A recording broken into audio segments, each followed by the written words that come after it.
Hi everyone, Elizabeth Whelan, artist living on Chappaquiddick Island, here to talk about abstract art and drawing with impact.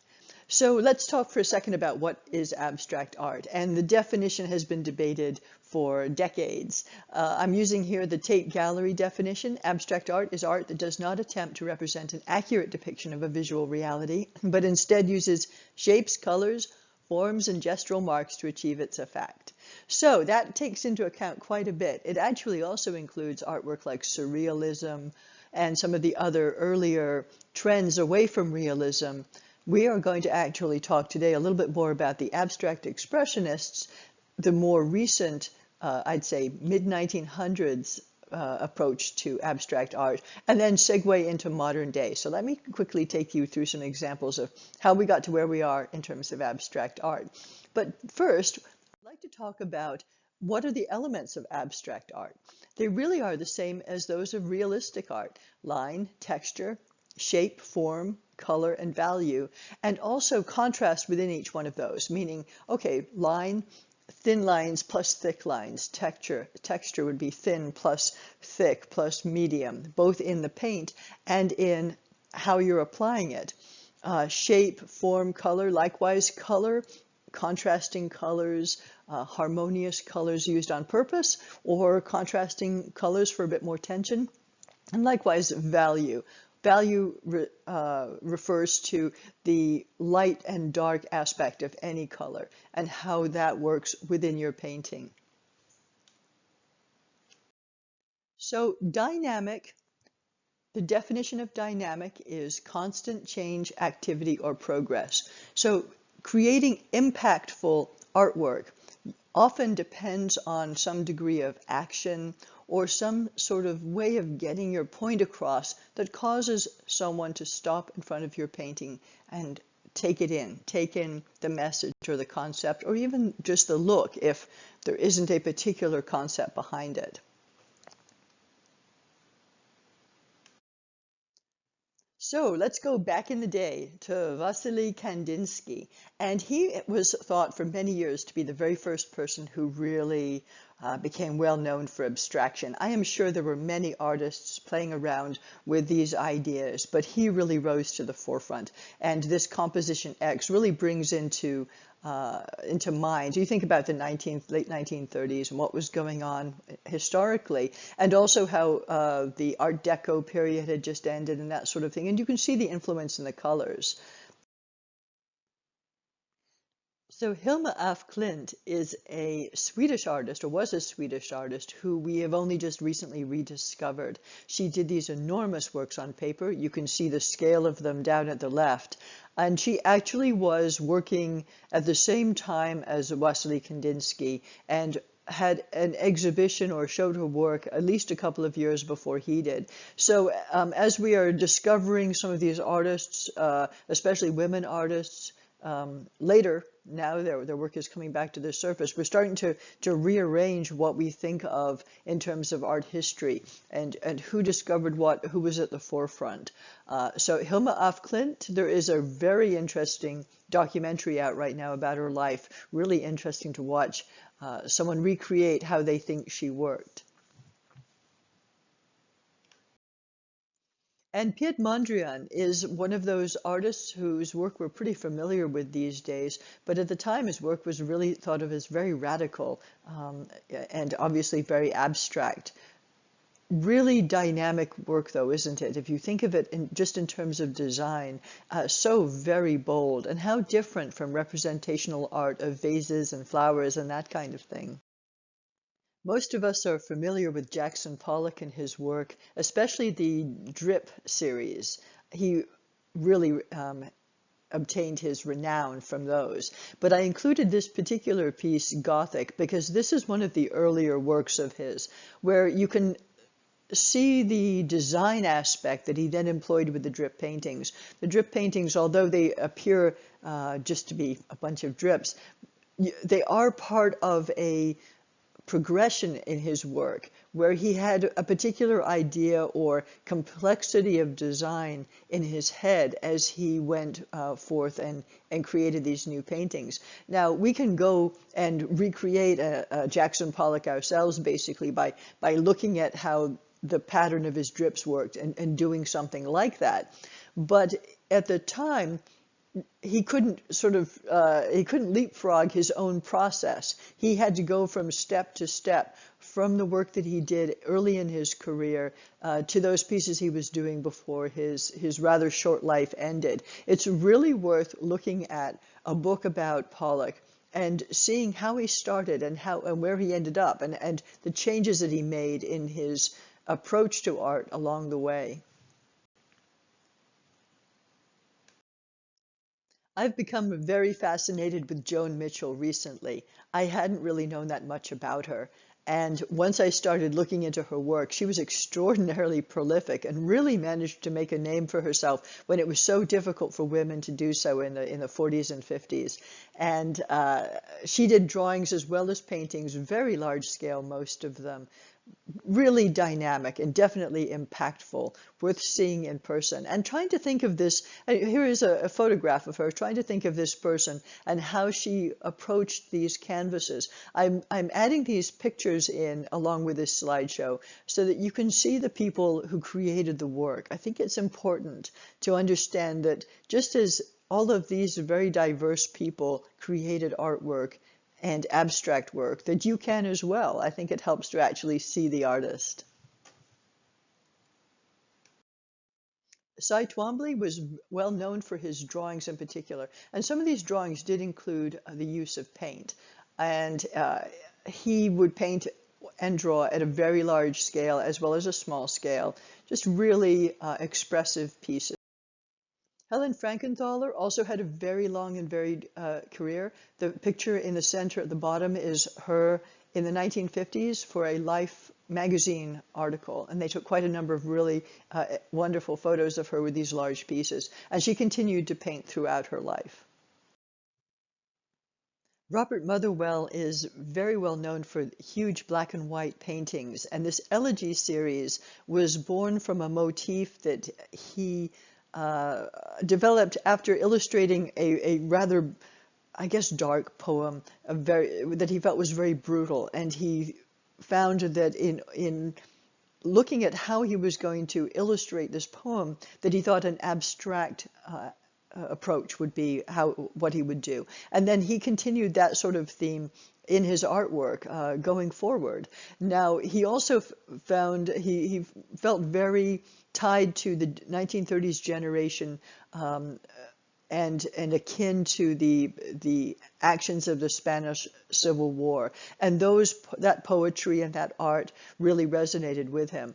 And he did a piece called At 5 o'clock in the Afternoon, based on a poem from that particular time, which had a very dark and heavy, the poem itself was very, very dark and heavy. But the New York audience interpreted 5 in the afternoon as being something to do with the cocktail hour. And it goes to show you just how, even if you have a title on a painting, it doesn't mean that that is how your audience is going to interpret your piece. Gerhard Richter, another abstract artist from the same time period, and I've included this picture of him actually working. You can see what a difference this was from representational artwork of the the late 1800s, early 1900s to work like this instead, and what fabulous colors. Grace Hardigan, another one of the women who really came to the forefront in the 40s, 50s, and 60s, and who painted throughout her life. You can see here some of the scale at which she was working. Really fantastic book called 9th Street Women. If I haven't mentioned it already, you might want to have a look at it. It tells some really great stories about the people of this working in New York. And then moving to modern day, Mary Lovelace O'Neill, extremely impactful abstract work. She was not just a painter, she was also a teacher. She really did quite a bit of everything, and refuse to be pigeonholed into one type of work or one type of art form. Very dynamic woman. And Mildred Thompson, whose work unfortunately is only just coming to the forefront, and she has passed away. She was inspired by many musical and scientific themes, and enjoyed working large, which you have probably noticed that many of these pieces and many of these works are quite big. The artists, for many types of abstract work, really do like to immerse themselves in the piece by having it sort of all around them. It doesn't mean you can't work small. It doesn't mean that abstract work is not possible at a small and medium scale. But there is a freedom that comes from flinging paint around. At least to begin with, a lot of this work can be done on large sheets of paper and that sort of thing if you're not ready to invest in big canvases to try out the muse. But Mildred Thompson's work, really wonderful color. And I hope that with some of these artists that you take a moment to Google them and look at their images and see more pieces. I mean, it was very hard for me to select which ones to show you. So then we moved to some drawings, some modern drawings, and this particular one by Jadrusik, I think is really, it's a wonderful piece, just really good design and excellent division of the paper in terms of having a nice open and kind of calm area at the top and a more dynamic area at the bottom. I think this is a piece that would capture your mind. You would want to stop and stand in front of it and try to figure out what is going on. I think that is really one of the ways that abstract art is so appealing, is that you don't really know what the story is. You can make your own story up. It doesn't have to be obvious. And likewise, this untitled drawing by Ian McKeever, it doesn't even have a particular word or an association that goes along with it. It is just a very interesting and definitely impactful drawing with really great use of line and color and contrast and value to make you stop and try to figure out what is going on in there. And also some paint thrown in there to add to it. So when I get started on a piece of work, I like to think of a word or phrase, get out of my physical comfort zone and sit someplace else and ask myself some questions about that word. Why did I think of it? Where did that idea come from? What is that? What is associated with that idea? What other words can I think of? So I've been thinking about this idea of dreams recently. We're experiencing a rather stressful time in most countries, and people's dreams are being impacted. And I was thinking of the idea of a dream in the way that we would have thought of it perhaps in the past, restful, peaceful, pastel colors, that sort of thing, rejuvenating. And dreams now are an awful lot more stressful and more vivid. And when you wake up from them, you're not necessarily in a more relaxed state. And that is, I think, the sort of thing that is very attractive as a theme for painting. Trying to break that down, take a little bit of that and see what you can make out of it as a painting for yourself. For example, you could take just the idea of waking up out of a stressful dream, that moment of coming back to reality, and what does that look like? Or going into a dream where you thought it was going to be very restful, and instead it is not. And what does that look like on canvas or on paper? So I take some words, I circle the ones that I think have got some sort of possibility. I think about all of those elements that have to go into a painting. I make a very, very loose sketch, incorporating my ideas, but keep it very, very loose, just responding to the ideas, and if I think of any colors that might work as well. And one of the reasons I keep it so loose is I try to do, I can't remember who actually said this now, but I thought it was very good. You can only be spontaneous once. So in this particular idea, and this is actually exactly why on my color studies I don't put the faces in until I get to the final portrait for my realistic artwork. Likewise, for the abstract work, I want the magic to happen on the canvas or on the paper. The little sketch is just a visual note to get me going in the right direction. Here's an example right here. Small visual note about wind, and then the piece that followed. And I made a note of the colors I wanted to use. Here's another one for Earth. I wanted that, after asking myself a bunch of questions about the Earth, what was I interested in? The soil or the trees growing in it? And I decided to go back to the creation, the Earth creation, and what would have happened that very first time the very first volcanic rift opened. What would that have looked like? And so I kept quite closely to my sketch, as you can see right there. And so then when it's time to actually get started, I gather all my materials. I start on the painting, trying to think about the idea that I had in my little sketch or my words.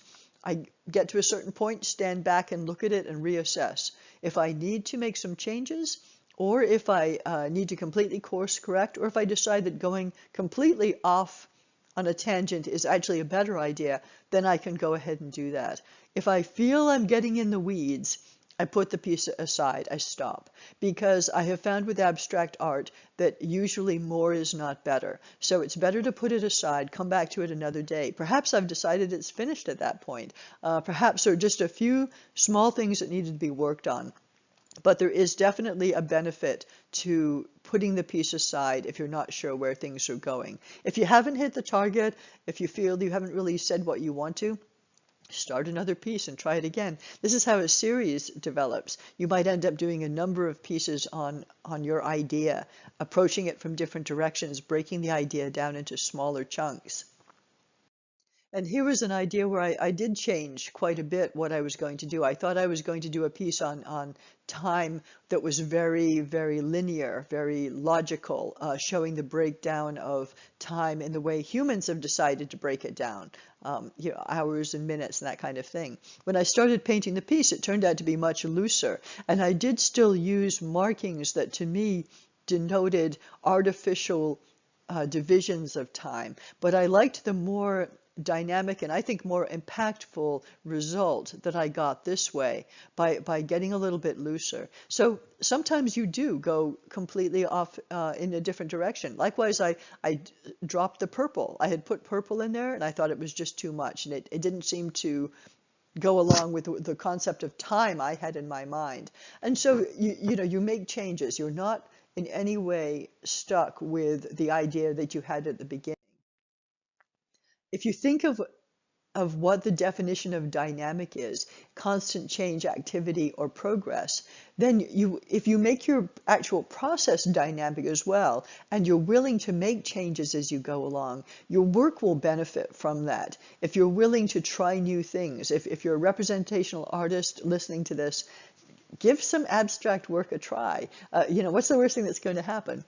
And likewise, if you're an abstract artist, don't be afraid of representational work, of learning to draw, of really becoming skilled at something completely different, because your work will benefit no matter which approach you're taking. If it's sculpture that you normally do, try both. Try abstract and representational painting. I think the most important lesson, just to sort of round this out, is to lose yourself in the process if you can. You get to a certain point where you'll have the technical ability to leapfrog over some of these preliminary steps and just go right to the work. You'll understand already, your mind will be exercised in how to do this. You won't have to think through all the stages later on.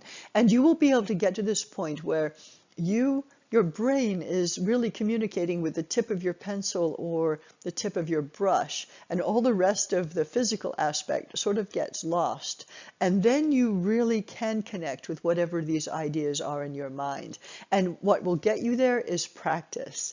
You can just try to step up to a canvas and emote, so to speak, and hope it all works out, but develop a process, give it a try, repeat, and then sooner or later you'll find you need to have less of a process that is conscious, and things will just happen for you. So good luck. I hope you try some abstract drawing or painting and see what happens.